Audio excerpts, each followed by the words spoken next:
വരെ ഇത് ഞങ്ങളുടെ പാലോളിപ്പറമ്പിൽ നിന്ന് സുബ്രഹ്മണ്യസ്വാമി ക്ഷേത്രം എന്ന് പറയുന്ന സ്ഥലത്തേക്ക് പോകുന്ന റോഡാണ്. എന്തൊരു സൗന്ദര്യമാണെന്ന് പറയാം. ഇവിടുത്തെ പ്രകൃതി ഭംഗി കണ്ടോ, എന്തൊരു സൗന്ദര്യമാണെന്ന് നോക്കി. ഇതുണ്ടോ, വയലുകൾക്ക് ഇടയിലൂടെ ഒഴുകുന്ന അരുവി എന്നാ പറയണേ. പിന്നെ ഇതോ അവിടെ നോക്കി, രണ്ട് പോത്തും കുട്ടികളൊന്ന് തിന്നുന്നുണ്ട്. പിന്നെ ഇപ്പോൾ രാവിലെ 8 മണിയായിട്ടില്ല. പകലോൻ അങ്ങനെ കണ്ണ് തുറന്ന് വരുമ്പോൾ വെളിച്ചം പകരാനായിട്ട് പകലോൻ വരുമ്പോഴത്തേക്ക് മഴക്കാറുകൾ വന്ന് മൂടുന്നു. അങ്ങനെ ഒരു എന്താണ് ഈ പ്രകൃതിയുടെ ഒരു ഭംഗിന്ന് നോക്കിയേ. ഇതൊരു ചെറിയ കലുങ്കാണ്. അതാ എന്താണ് അവരുടെ ഈ കൊലുസിൻ്റെ, ഈ ചാലിൻ്റെ കൊലുസിൻ്റെ സൗണ്ട് കേൾക്കാൻ എന്തൊരു ഭംഗിയാണല്ലേ. ഇവിടെ നിൽക്കാൻ തന്നെ തോന്നുന്നു. എത്ര സുന്ദരമായിട്ടുള്ളൊരു കൊലുസിൻ്റെ സൗണ്ടാണ്. ഇതിങ്ങനെ അങ്ങ് പോവാണ്. ഞാനിപ്പോൾ പോകുന്ന ഈ അമ്പലത്തിലേക്കുള്ള റോഡിലേക്കാണ്. ഇത് രാജാക്കന്മാരൊക്കെ പണ്ടത്തെ ഭരിച്ചിരുന്ന സമയത്തുണ്ടായിരുന്ന ഒരു പഴയ പുരാതന അമ്പലമാണ്. ഞാൻ അങ്ങോട്ടൊന്ന് വെറുതെ പോവുക, ഒരു വീഡിയോ എടുക്കാൻ വേണ്ടിയിട്ട് തന്നെ. എല്ലാവരും നല്ല സപ്പോർട്ട് ചെയ്യണം കേട്ടോ. എന്നെ കൂട്ടാക്കാത്തവരൊക്കെ കൂട്ടാക്കണം. ഇത് ആ റോഡാണ്. ഞാൻ ആദ്യമായിട്ടാണ് ഒരു വീഡിയോ ആയിട്ട് ചെയ്യുന്നത്. ഭയങ്കര മയിൽ കാറിയ സൗണ്ടാണ് കേട്ടത്. അത് ഇവിടെ ഒന്നും കാണുന്നില്ല.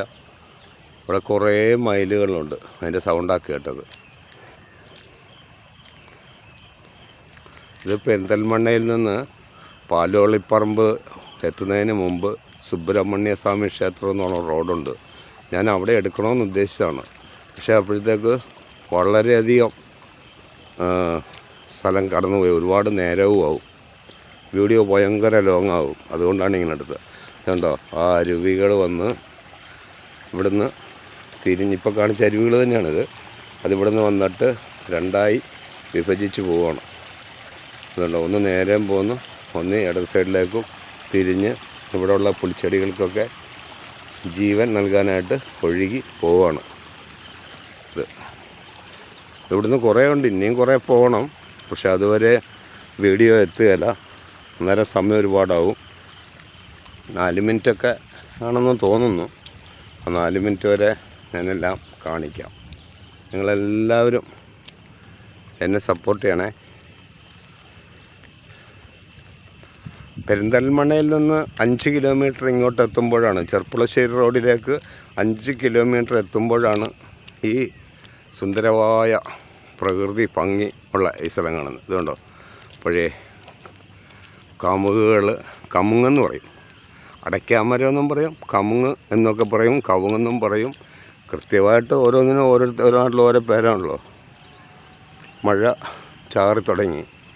നീ വീഡിയോ ഓഫാക്കിക്കോടാ എന്ന് പറഞ്ഞുകൊണ്ട് ഇതാണ് ഈ വാഴയെക്കുറിച്ചൊരു പാഠം പഠിച്ചിട്ടുണ്ടോ ആരെങ്കിലും? കുപ്പത്തൊട്ടിയിൽ നിന്ന് പറഞ്ഞത്, അമ്മ എന്നെ പെറ്റതൊരു കുപ്പക്കുഴിയിലാണ്. അന്ന് എന്നെ സഹായിക്കാൻ ആരും ഉണ്ടായിരുന്നില്ല. എന്നെ രക്ഷിച്ചത് ഒരു കൃഷിക്കാരനായിരുന്നു. രക്ഷിച്ചവന് തല കൊടുത്തു എന്നാണ് അതിൻ്റെ തലയെക്കെട്ട്. ആ പാഠമൊന്നും ഇന്നില്ല കേട്ടോ. അങ്ങനെയുള്ളൊരു പാഠങ്ങളൊന്നും ഇന്നില്ല. ഇനി ഞാൻ ആ അമ്പലത്തിൻ്റെ അവിടെ ചെന്നിട്ട് കാണിക്കാം.